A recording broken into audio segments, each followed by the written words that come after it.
Recurrent shoulder dislocation मतलब दोस्तों आपका कंधा बार बार में डिसलोकेट हो रहा है। आखिर ये क्यों होता है और इसके लिए सबसे एडवांस्ड सर्जरीज़ के क्या क्या ऑप्शंस अवेलेबल हैं, आज हम इस पे बात करेंगे।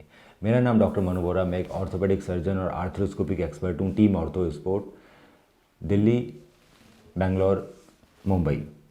तो दोस्तों पहली बात करते हैं कि आखिर शोल्डर जब डिसलोकेट होता है तो क्या होता है।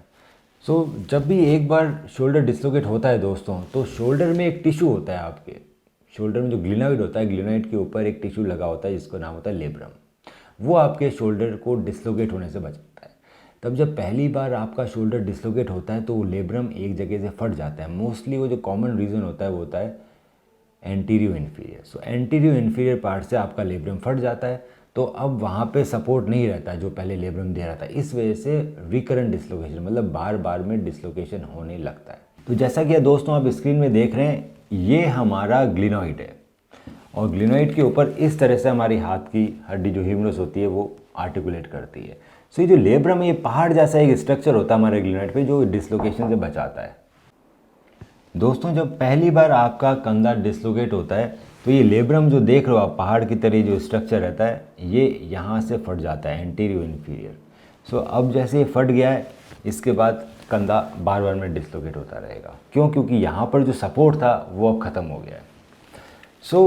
इस कंडीशन में सर्जरी ज़रूरी होती है। अगर आप सर्जरी नहीं कराएंगे तो धीरे धीरे, अभी तो सिर्फ लेब्रम फटा है, फिर नीचे की हड्डी घिसने लगती है। एक बार अगर ग्लिनॉइड का बोन लॉस ज़्यादा हो गया तो इसको भी फिल करने के लिए अलग हड्डी लगानी पड़ती है, अलग ऑपरेशन होता है। दूसरा, जब भी ये हमारा जो ह्यूमरस का हेड जब डिसलोकेट करता है तो जो हेड होता है वो इस कोने से इम्पिंज करता है, तो हेड के अंदर भी खड्डे होने लगते हैं जिसका नाम होता है हिल सैक्स लीजन। इस तरह की बहुत सारी चीज़ें और डेवलप होती रहती है अगर हम इग्नोर करें इसको, और बहुत बार डिसलोकेशन होने लगता है। सिंपल सर्जरी होती है दोस्तों, दूरबीन से सर्जरी होती है, आर्थ्रोस्कोपिक सर्जरी होती है। और यहाँ पे हम ग्लिनॉइड के अंदर एंकर्स लगा देते हैं और जो एंकर्स से जो थ्रेड्स निकलते हैं हम उसमें यहाँ पे नॉट बांध देते हैं। ये तो ये सिंपल एक नॉट वाली सर्जरी जिसमें आप सिंपल एंकर्स यूज़ कर रहे हो, उसमें धागे लगे हुए हैं और आपने उससे नॉट लगा दिया। आज हम बात करेंगे नॉटलेस सर्जरीज़ की, जिसमें ऑटोमेटिक नॉट्स होती है।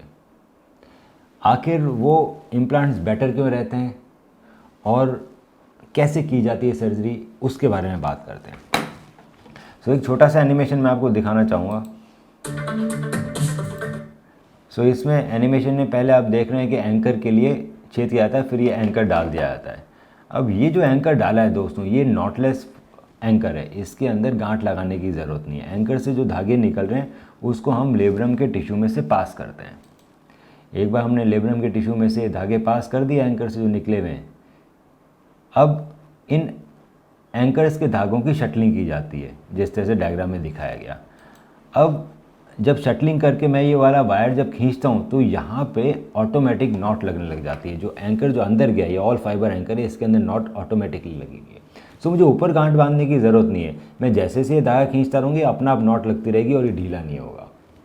एक एडवांस एंकर है जिसकी वजह से हमें नॉट नहीं लगानी पड़ती, नॉट ऊपर चुभती भी नहीं है, और इसमें जो टेंशनिंग होती है वो आप ज़्यादा कर सकते हो, मतलब काफ़ी अच्छी टेंशनिंग कर सकते हो। नॉट लगाने के बाद टेंशनिंग शायद उतनी अच्छी नहीं हो, अगर एक बार ढीली नॉट लग गई तो उसको वापस टाइट करना पॉसिबल ही नहीं है। नॉट एक बार लग गई वापस टाइट नहीं होती। इसमें आप इसको मल्टीपल टाइम टेंशन कर सकते हो और इसमें ज़्यादा टेंशनिंग मिलती है, टिश्यू ज़्यादा खींच के आता है।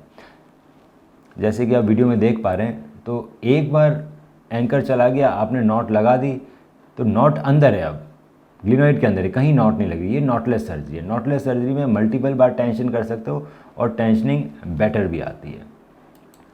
इस तरह से बहुत सारे अच्छे अच्छे इम्प्लांट्स आ गए। ये छोटी सी सर्जरी है, 2 से 3 छेद में ये सर्जरी कंप्लीट होती है, इसमें चीरा नहीं लगता और लेब्रम हम आपका वापस इसमें रिपेयर कर देते हैं और आप बिल्कुल वैसे हो जाते हैं जैसे कि आप इंजरी से पहले थे। अगर आपको इसके बारे में और कोई भी डाउट है या फिर आपका कंधा बार बार में उतरता है, एमआरआई में लिखा हुआ है बैंकार्ड लीजन, हिल सैक्स लीजन, तो हिल सैक्स का क्या करना है, कौन सा बैंकार्ड है, बोनी बैंकार्ड है, कार्टिलेजिनस बैंकार्ड है, किस तरह की सर्जरी करनी चाहिए, कौन से एंकर्स लगने चाहिए, आप हमें अपनी एमआरआई व्हाट्सएप कर सकते हैं और उसको डिटेल में स्टडी करके मैं बताऊंगा कि सबसे अच्छी ट्रीटमेंट क्या रहेगा आपके लिए।